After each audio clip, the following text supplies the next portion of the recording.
I had some experience of operations, not operations as such, in a long-term process. I was assigned once to a Skua squadron up in the Orkneys, but that was only for 2 or 3 of us went up because they'd had some losses and they needed immediate replacements. And they asked for Skua pilots from 802 to go up. Very temporary assignment. We only did one raid against Norway. Now this is the Skua, and it was given to the Fleet Air Arm as a dual-purpose aircraft. Firstly a fighter, secondly a dive bomber. A fighter it was not, a dive bomber it was very good. Not up to, let's say, the German Ju-87, but nevertheless, very good, very accurate.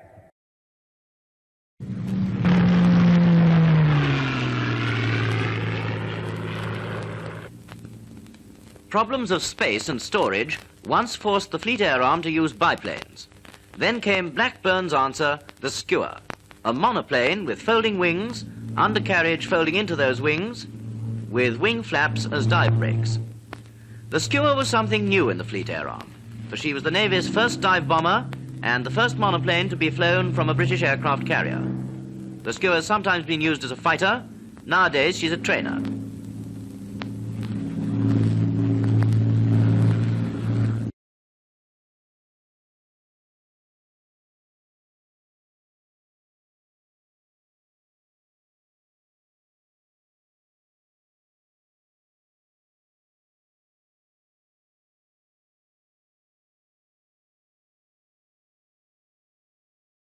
Well, that was it was a raid against oil tanks in Bergen, and we had about, I think I'm right in saying there were 12 skuas, and it's a long haul from, of course, the Orkneys. There's Hatston was the name of the actual air station, to Bergen. Long haul over the North Sea in weak mixture, and you can just make it there and back. And we got in, fortunately, without being bothered at all by the enemy, and the bombs were dropped quite successfully, and the oil tanks were set on fire. Meet the Skua then, and look her over as she goes into a turn. As she stops for your benefit, see first of all her radial engine. Take a look at the curve up at the wingtips. Unusual, that. Further round, the nose seems long and slim for a radial engine, and wing plan here appears to have straight taper. The Skua's wingtips are curved and look almost pointed, and notice more taper to trailing edge than leading edge of wing.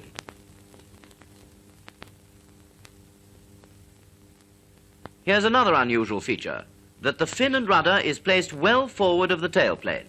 It's almost out of sight here, which only goes to show you've got to keep your eyes skinned.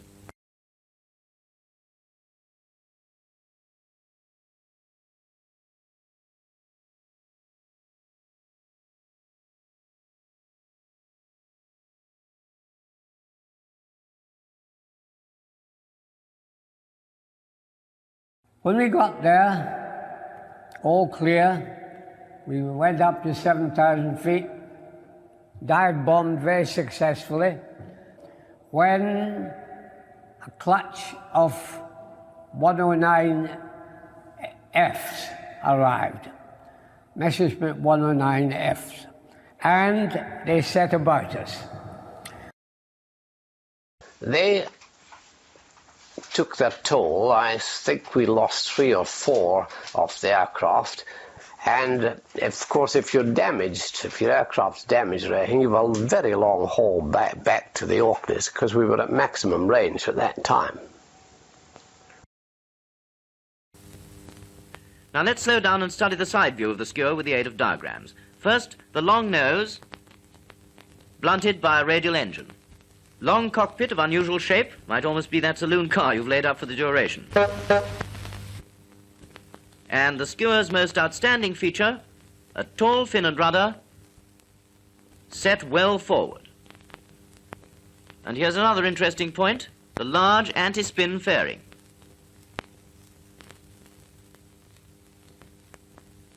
Head on, a tricky view of this well-known naval plane. Well, let's have a close-up. Round nose, see how she builds up to that simple silhouette now. Cockpit set high with short, straight center section. That's where the wings fold. Dihedral from there outwards to the turned-up wingtips we've already noticed. Tail plane set high and well in view. Not so tricky after all.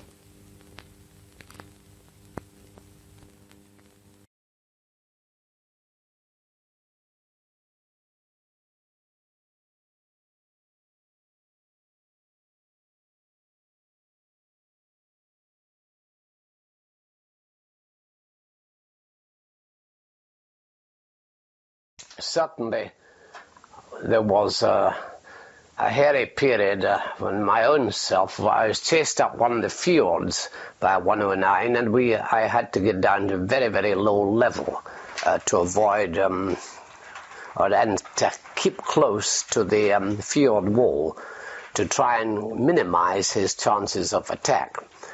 And but they were very determined, and they kept at us even in those conditions. So it was really a rather rough run. They would be able to attack us at low level, but if you're right down on the water, they can't break away underneath you. And we had a rear gunner, after all, you must remember. They can't break away underneath you. They've got to break up. And therefore, they can't break up towards the fjord wall. They can only break up to the open side. And if you are up and open, you know which side they're going to go, and they're going to expose their belly for a very few seconds as they go. So that is part of the tactical reason. Well, the reason I'm telling you this was I discovered a trick. I thought, here we go. And I got tight into the fjord wall, so I thought he can only attack me from one side. Got really low down on the water, so he couldn't attack me from beneath. And the only way was from the rear, and I had a gunner with one Vickers 303. Not much of a defense, but better than nothing. And I said to my tag, tell me when he opens fire. And he called and he said, I see flashes now. So as soon as he said that, I popped the dive brakes on the Skua, and believe you me, this German pilot got the shock of his life, because he was almost up our tail before he got his wits together, and he was lucky to get away with it, and so were we, of course. But we were happy boys, and it's a nice way to use your dive brakes other than dive bombing. You remember this view of the Skua in flight? You can still see that curve up to the wingtips.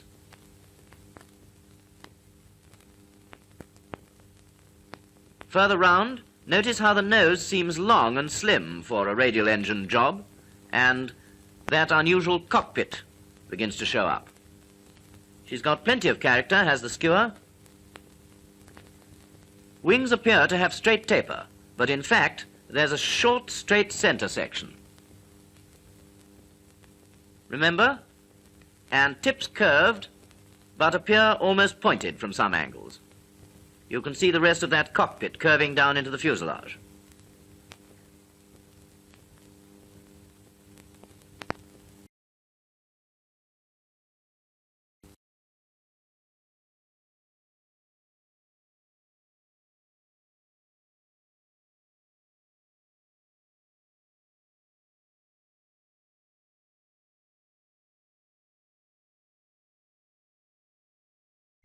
I think when you're very young, you tend to have a rather suicidal approach to life. It's clear when you see the way motorcyclists behave, and young motorcyclists and young people generally don't show a lot of fear.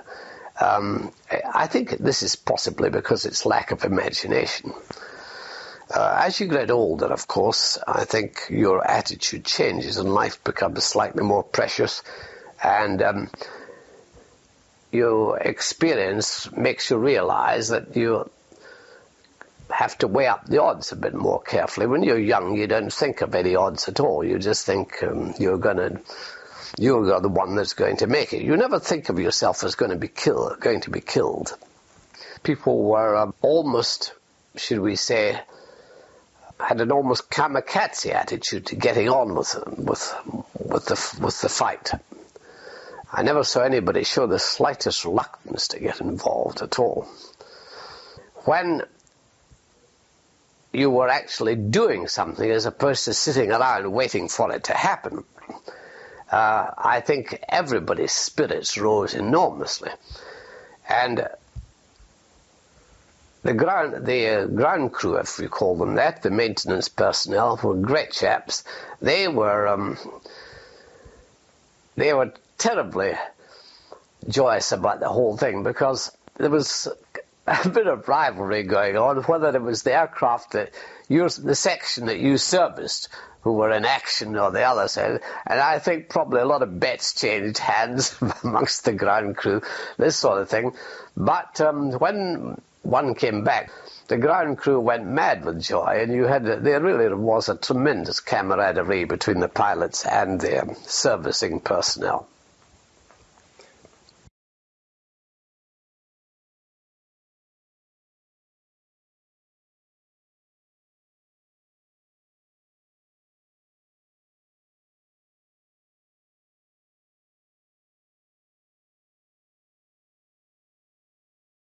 And finally, there's the Skua's most outstanding feature: fin and rudder set well forward. So watch for it. In flight again, you can check the length of nose, the unusual cockpit, and the position of the fin and rudder. She's the Fleet Air Arm Skua.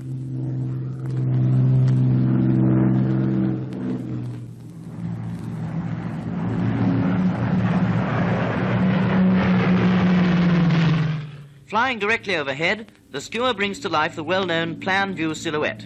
So check the shape of wings and tail plane, high up or low down just as distinct.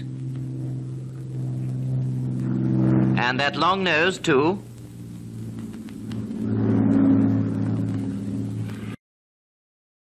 The Skua ostensibly was a dive bomber stroke fighter. It was quite a good dive bomber, but it certainly was a very poor fighter. And it was slow, it was not particularly maneuverable, and it was very much underpowered. Whereas the Wildcat had a very powerful engine. It was quite a light aircraft, very nippy indeed. Rather like an angry bumblebee, frankly. Oh, well, it was as different as chalk from cheese, really. And it was much better armed. It had everything, in fact, that the Skua didn't have. But of course, it wasn't meant to be a dive bomber. It was purely a fighter, whereas the Skua, to its defense, it was meant to do two jobs, and that's always a difficult thing to ask of an aircraft. I liked dive bombing. I thought it's a very exhilarating experience. And I've flown many types of dive bomber, and it is quite interesting to compare them. To my mind, the greatest of those I've flown was the German Ju-87, which was really a superb dive bomber.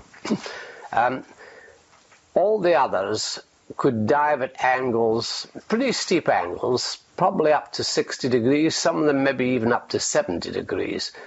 But the Ju-87 to my mind, was the only truly vertical dive bomber that I've ever flown, where you could actually come down, truly vertical.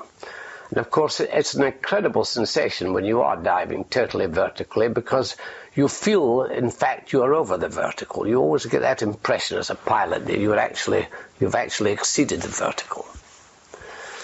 But it was a very accurate dive bomber, and of course, it had this marvelous automatic pull-out gear. So the pull-out, which is one of the very difficult things to judge, after you release the bomb, your release height and your pull-out can be very, very tight, because you're getting reasonably close to the ground by this stage, but it was all done automatically in the Ju-87. So the Skua was contemporary with the Ju-87, but really not in the same class as a dive bomber.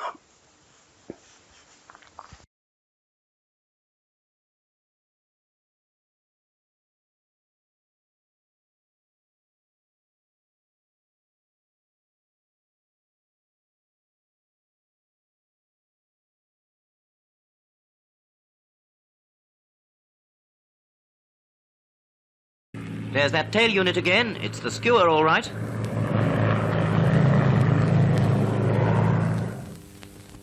So remember, long nose with radial engine, unusual cockpit, upturned wingtips, and that very distinctive tail all tell you she's the Fleet Air Arm Skua.